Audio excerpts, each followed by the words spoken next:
Di episode kemarin kita sudah tahu kalau Dal pergi ke kota suci. Apakah yang sedang dilakukan Dal di kota suci? Kalau kalian penasaran apa yang dilakukan oleh Dal, jadi tanpa berlama-lama kita langsung saja ke ceritanya. Kita dilihatkan dengan Dal yang sudah sampai di kota suci. Setelah itu, di sana Dal dan Bele memasuki ruangan Nikolai pemuja Dewi Sistine. Di sana Dal memberi hormat pada Nikolai. Di sana Dal bergumam, penyihir putih Circle ke-6 yang berdiri di puncak keimanan terhadap Dewi, salah satu dari 12 pemuja. Di sana Nikolai berkata, aku dengar ada banyak darah yang ditumpahkan pada pertarungan hari itu. Pengorbanan dari kesatria Order Saint Magdalene adalah kabar yang sangat menyedihkan. Dal berkata, aku juga menemukan kalau titik balik dari hitam putih sangat menyedihkan, dikarenakan penilaian yang buruk. Aku malah membuat kita melakukan lebih banyak pengorbanan dari yang diperlukan, dan karena hal itu, aku menebus darah yang sudah aku korbankan untuk menutupi kekuatan dan statusku serta melakukan ziarah. Aku datang secara langsung ke negara suci. Semoga niatku tidak sia-sia. Di sana Nikolai bergumam, Dal dari Saxon, putra dari Tower Master Sihir Hitam yang dianggap sebagai anak jenius terhebat dari Kekaisaran. Apa kengerian di medan perang mempengaruhinya dalam bentuk rasa bersalah? Terlepas dari bakatnya yang luar biasa, sepertinya dia tetap anak yang masih berumur 11 tahun. Berarti semuanya berjalan lancar. Ternyata, Nikolai mempunyai rencana yang terselubung. Lalu Nikolai berkata, belas kasih Dewi terbuka bagi siapa saja tanpa terkecuali. Di dunia ini, tidak ada dosa yang tidak bisa diampuni. Di sana Dal bertanya, apa karena itu Anda menjual negara suci ini ke Kekaisaran? Di sana Nikolai terkejut setelah Dal berkata seperti itu, dia pun berkeringat dingin. Lalu Nikolai berkata, bercandamu sudah kelewatan. Dal berkata, dulu sebelum negara teokratik dipaksa untuk bergabung dengan Kekaisaran. Aku dengar kalau Kardinal berusaha untuk membujuk pemuja Dewi sebelumnya untuk menerima aneksasi. Yang Mulia juga ada di sana, namun pemuja sebelumnya menolak kesepakatan aneksasi Kekaisaran sampai akhir. Dan hasilnya, melalui pengkhianatan penyihir putih dan Kardinal, pemuja Dewi sebelumnya disingkirkan oleh anjing pemburu Kekaisaran. Apakah Dewi juga sudah mengampuni dosa Anda, yang telah menjual negaranya sendiri? Di sana Nikolai pun sangat kesal, lalu dia mengeluarkan sihirnya. Nikolai berkata, katanya kamu ingin menebus dosamu, tapi kamu malah mengungkap kebenaran yang dilarang dengan mulutmu itu. Kamu pikir ampunan Dewi akan berada di sisimu? Dal berkata, kamu pikir semuanya akan diam saja kalau kamu membunuh wakil Duk? Duk tidak datang ke sini untuk menggali rahasia yang memalukan milik pemuja Dewi. Yang kami inginkan adalah kamu menanggung konsekuensi atas kebungkaman kami. Di sana Dal bergumam, tentu saja ini semua cuma bohong belaka, karena Duk Saxon tidak bisa membayangkan apa yang sedang terjadi di sini. Di sana marah Nikolai pun mulai mereda, lalu Nikolai berkata, apa yang kamu inginkan? Dal berkata, aku dengar ada arsip rahasia di bagian paling ujung bawah tanah, di mana itu tempat buku-buku terlarang. Berikan aku izin untuk mengakses perpustakaan neraka. Di sana ada grimoire paling mengerikan di dunia di lantai paling bawah. Buku itu bernama Book of Black Gold. Tidak lama setelah itu, di sana Dal sudah menelusuri ruang bawah tanah itu. Di sana Dal bergumam, cuma satu orang yang bisa memasuki perpustakaan neraka.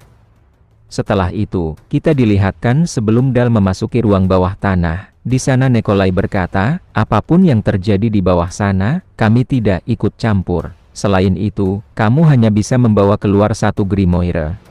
Kamu juga harus bersumpah untuk tutup mulut selamanya atas rahasia memalukan pemuja Dewi. Di sana Dal pun bersumpah tidak akan membocorkan rahasia pemuja Dewi. Di sana Nikolai pun membuat segel perjanjian, jantung mereka berdua dijadikan sebagai jaminan. Dengan begitu, Nikolai dan Dal bersumpah dengan kontrak sihir Gis, kebanggaan Tower Penyihir Putih. Setelah itu, kita kembali di waktu yang sekarang. Di sana Dal bergumam, sudah tidak ada lagi ruang untuk keraguan, saat aku melanggar kontrak jantungku akan meledak. Di sana Dal sudah sampai di sebuah pintu masuk gerbang neraka. Di sana ada tulisan, tinggalkan seluruh harapan wahai kamu yang masuk ke sini. Setelah itu, di sana Dal membuka pintu tersebut. Di sana Dal langsung memasuki ruangan itu. Dal bergumam, tempat ini pantas memiliki nama neraka. Tempat ini aslinya dungeon besar yang meminjam nama perpustakaan. Semua buku terlarang yang disimpan di sini adalah harta karun tidak terkendali yang bisa membawa malapetaka. Sama seperti kesatria terkenal yang memerlukan pedang buatan penempa, dan seorang penyihir juga memerlukan sebuah grimoire. Tidak peduli seberapa berbahaya dan tidak sempurna, hasrat untuk mendapatkan grimoire yang luar biasa adalah dorongan yang sudah ada di dalam diri seorang penyihir. Tidak lama setelah itu, ada mayat hidup di depan Dal. Di sana Dal berkata, mereka penjaga tempat ini. Meskipun mereka sering berkata soal cahaya, tapi mereka tidak ada bedanya dengan tower penyihir hitam kalau berhubungan dengan penggunaan mayat. Setelah itu, mayat hidup itu langsung menyerang Dal, akan tetapi, di sana Dal langsung menggunakan jubah bayangannya untuk menyerang para mayat hidup itu. Di sana Dal pun berhasil mengalahkan semua mayat hidup itu. Lalu Dal berkata, aku senang karena tidak perlu menyembunyikan kekuatanku. Sekarang selesaikan urusanku di tempat ini. Setelah itu, dengan tiba-tiba Dal menyayat tangannya sendiri sampai mengeluarkan darah. Lalu Dal berkata, aku Dal dari Saxon, dengan ini menyatakan diriku sebagai penerus sah dari garis keturunan Immortal Duke. Wahai Dewa Hitam yang ada di hutan, yang memimpin ribuan keturunan, aku memerintahkanmu untuk muncul dan menepati kontrak yang aku dan klanmu setujui dan ikrarkan. Setelah darah Dal menetes ke tanah, dengan tiba-tiba ada suara yang berkata, ada darah yang sangat kuat, ternyata darah segar dari seorang penyihir, dia ingin membuat kontrak dengan kita. Minggir dari sini, anak itu ingin membuat kontrak denganku? Tidak lama setelah itu, dengan tiba-tiba Dal sudah berada di suatu tempat. Di sana Dal bergumam, kolam darah dan mayat berserakan di mana-mana, apa seperti ini dunia di dalam buku.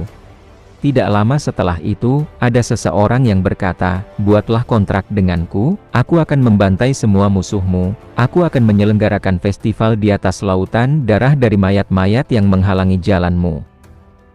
Di sana Dal bergumam, saat aku memandang pandangan di sini, inikah mental dunia yang berada di dalam grimoire buku pembantaian.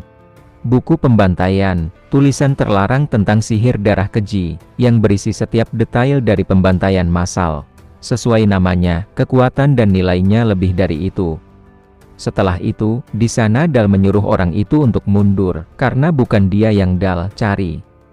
Orang itu pun kesal, dan dia langsung menyerang Dal, tapi, dia menghentikan senjata itu tepat di dekat leher Dal. Lalu orang itu berkata, apa kamu pikir bocah sepertimu bisa keluar dari sini hidup-hidup? Dal berkata, kenapa aku tidak bisa keluar? Setelah itu, di sana Dal mengeluarkan kekuatan jubah bayangannya. Dal berkata, tempat ini hanyalah dunia di dalam buku. Dunia yang kamu miliki tidak akan bisa menginvasi dunia milikku. Duniaku ini sangat berbeda. Setelah itu, dunia itu dilahap oleh jubah bayangan milik Dal. Orang di sana pun sangat ketakutan setelah melihat itu. Di sana Dal bergumam, dunia melahap dunia lainnya, tepatnya duniaku memiliki ideologi penjahat perang keji yang melakukan pembantaian terlarang. Kamu pikir dunia sekelas penyihir Circle ke-6 bisa menguasai semudah ini?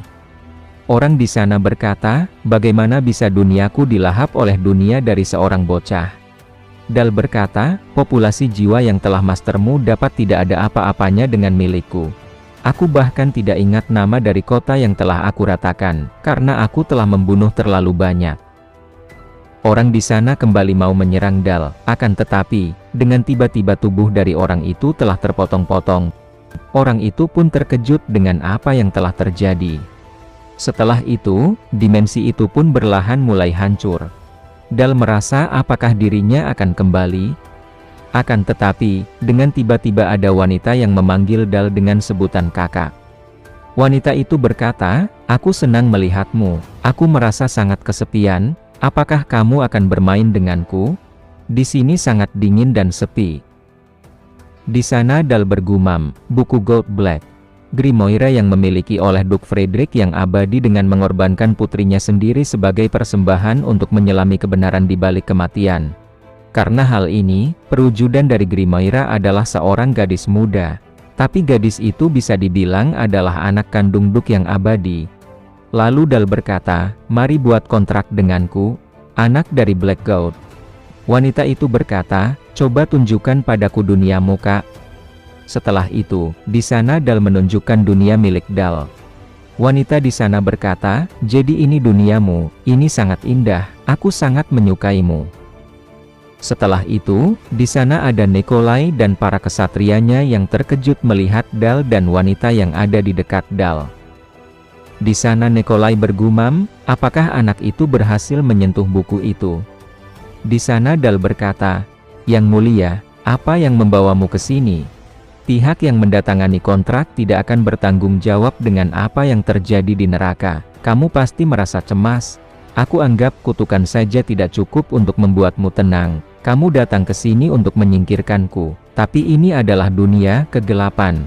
Untuk seorang penyihir putih, kamu memilih tempat yang salah untuk rencanamu." Nikolai berkata, "Itu salah paham. Aku hanya khawatir dengan keadaanmu." Wanita di sana berkata pada Dal, "Apa aku boleh memakan itu?" Dal berkata, "Nanti jangan merengek nanti kalau kamu sakit perut." Di sana Nikolai sangat ketakutan. Lalu Nikolai berkata, "Atas nama Bapa dan Putranya, serta Spirit Suci, berkatilah kami." Setelah itu, di atas Nikolai sudah ada sesosok dewi yang melindungi mereka. Di sana para kesatria suci sedang berdoa, dan setelah itu, mereka, para kesatria suci diberkahi dan memiliki sebuah sayap dan lalu langsung menyerang Dal. Di sana Dal berkata, "Mereka benar-benar tidak akan menyerah tanpa gencatan senjata." Di sana Dal masih berhasil menghindari semua serangan para kesatria. Di sana Dal langsung menyerang balik para kesatria dengan jubah bayangannya, tetapi mereka bisa menghindari semua serangan milik Dal. Di sana Nikolai berkata, "Tidak peduli seberapa jeniusnya kamu hanya di tahap circle ketiga. Bahkan buku Black God tidak akan mengeluarkan kekuatan sejatinya di tanganmu." Di sisi wanita di sana, dia merasa kesakitan mendengar puja-puji dari Nikolai. Wanita itu pun sangat kesal, dan dia langsung mengeluarkan sebuah tentakel yang sangat banyak. Akan tetapi, tentakel itu berhasil dipotong oleh para kesatria.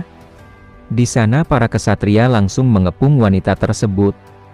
Di saat salah satu kesatria mau menyerang, dengan tiba-tiba ada sebuah serangan yang langsung mengenai kesatria itu. Tidak lama setelah itu, dengan tiba-tiba para kesatria merasakan sebuah kesakitan. Mereka mendengar suara "Pujilah dia." Di sana Nikolai kebingungan dengan apa yang telah terjadi. Lalu dia berkata, "Sebenarnya apa yang telah terjadi? Apakah Dal akan berhasil mengalahkan para kesatria suci dan Nikolai?" Kalau kalian penasaran apa yang akan terjadi pada Nikolai selanjutnya, jadi jangan lewatkan di episode yang selanjutnya.